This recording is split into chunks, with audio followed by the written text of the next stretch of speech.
பன்னியின் சென்னியின் மேல் பத்ம பாதம் பதிந்திடவே நாயகி நான்முகி நாராயணி கை நளின பஞ்ச சாயகி சாம்பவி சாமள வள்ளினி சாதினச்சு வாராகி மாலினி வாராகி சூழினி மாதங்கி என்று ஆயாகி ஆதி உடையாள் சரணரன் நமக்கே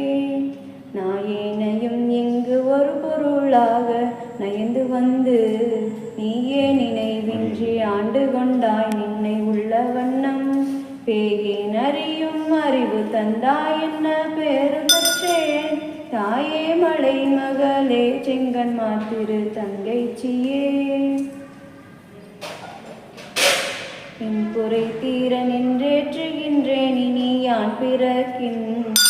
குறையே அன்று யான் குறை காணிருள் நீர் விசும்பின் மின் குறை காட்டி மிழுகின்ற நேரிலை மெல்லியலாய் கண் குறை தீர என் கோன் சடை மேல் வைத்த தாமரையே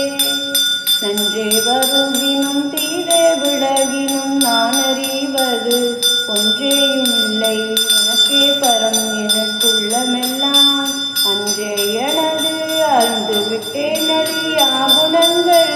குன்றே அருங்கடலே இமவான் பெற்ற கோமளமே மங்கைய பரசி வளவக்கும் பாவை வரிகளை கை நடமானி பங்கைய செல்வி பாண்டிமாதேவி பணி செய்து நாள்தோறும் பரவ பொங்கலுருவன் பூதநாயகனால் வேதமும் பொருள்களும் அருளி அங்கைய கண்ணி தன்னுடன் அமர்ந்த ஆளவையாவதும் இதுவே முத்தின் தாழ்கடமும் சந்தன குழம்பும் நீருதன் மார்பினில் முயங்க பக்தியாகின்ற பாண்டிமாதேவி பாம்புடன் பணி செய்ய நின்ற சுத்தம பளிங்கின் கருமலை உடனே சுடர்மரகதம் அடுத்தாற்போல் அத்தனருமையோர் இன்புறுகின்ற ஆளவையாவதும் இதுவே பன்னலம் புணரும் பாண்டிமாதேவி குலச்சிறை எனும் இவர் பணியும் அன்னலம் பெருசி ஆளவயீசன் திருவடியாங்கவை போற்றி கண்ணலம் பெரிய காளியுள் ஞான சம்பந்தன் செந்தமிழ் இவை கொண்டு